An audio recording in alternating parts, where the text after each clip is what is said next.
بسم اللہ الرحمن الرحیم۔ اور ان کی قوم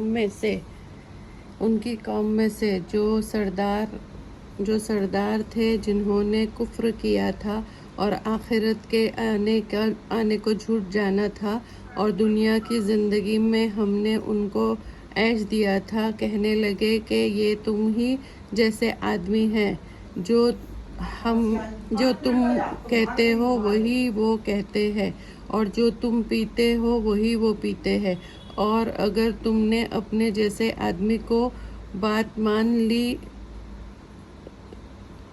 تو تم پھر گھاٹے ہی میں رہو گے۔ کیا تم سے کہتا ہے کہ جب تم مر جاؤ گے اور مٹی اور ہڈیاں ہو جاؤ گے تو تم نکالے جاؤ گے؟ جس بات کا تم سے وعدہ کیا جاتا ہے وہ تو بہت دور ہے۔ زندگی تو بس یہی ایک دنیاوی زندگی ہے کہ اسی میں ہم مرتے ہیں اور جیتے ہیں، اور ہم دوبارہ نہیں اٹھائے جائیں گے۔ یہ تو ایسا شخص ہے جس نے اللہ پر بہتان باندھا، اور ہم اس پر ہرگز ایمان نہیں لائیں گے۔ رسول نے کہا، اے میرے رب، تو میری مدد فرما، اس لیے کہ انہوں نے مجھے جھٹلایا ہے۔ ارشاد ہوا، یہ تھوڑی ہی مدت میں نادم ہو کر رہ جائیں گے۔ تو ان کو ایک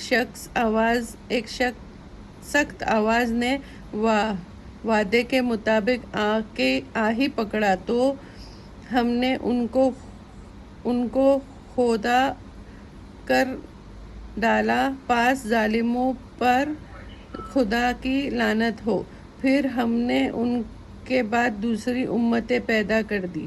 کوئی امت اپنے وقت سے نہ آگے جا سکتی ہے اور نہ پیچھے ہو سکتی ہے۔ پھر ہم لگاتار اپنے رسول بھیجتے رہے، اور جب کسی امت کے پاس اس کا رسول آیا انہوں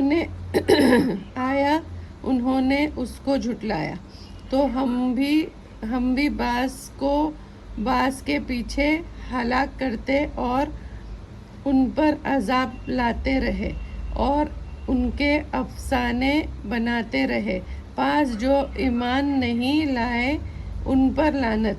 پھر ہم نے موسیٰ اور ان کے بھائی ہارون کو اپنی نشانیاں دے کر کھلی دلیل کے ساتھ بھیجا۔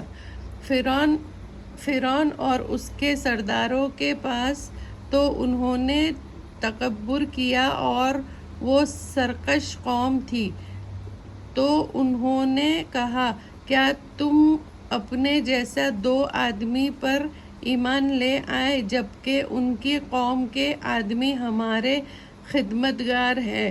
تو انہوں نے دونوں کو جھٹلایا، تو وہ ہلاک کر دیے گئے۔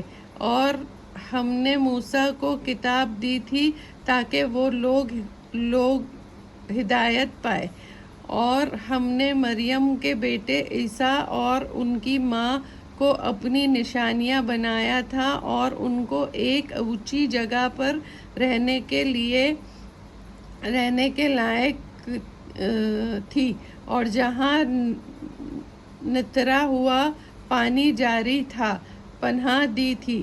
اے رسول، تم پاکیزہ چیزیں کھاؤ اور نیک عمل کرتے رہو، بے شک میں جانتا ہوں جو عمل تم کرتے رہتے ہو، اور تم یہی جماعت حقیقت میں ایک ہی جماعت ہے، اور میں تمہارا رب ہوں، تو تم مجھ سے ڈرا کرو۔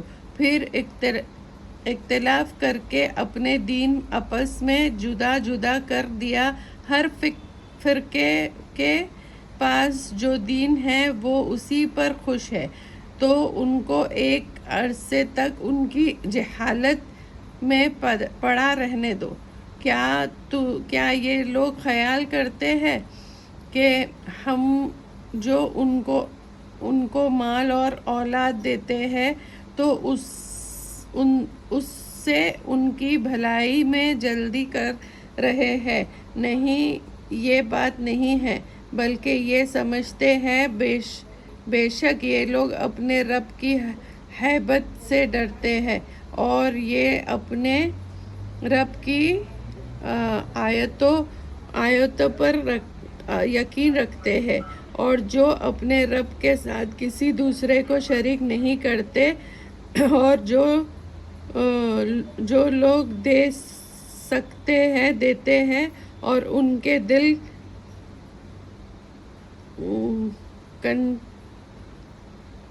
کنپتے رہتے ہیں اسی بات سے کہ ان کو اپنے رب کی طرف لوٹ کر جانا ہے.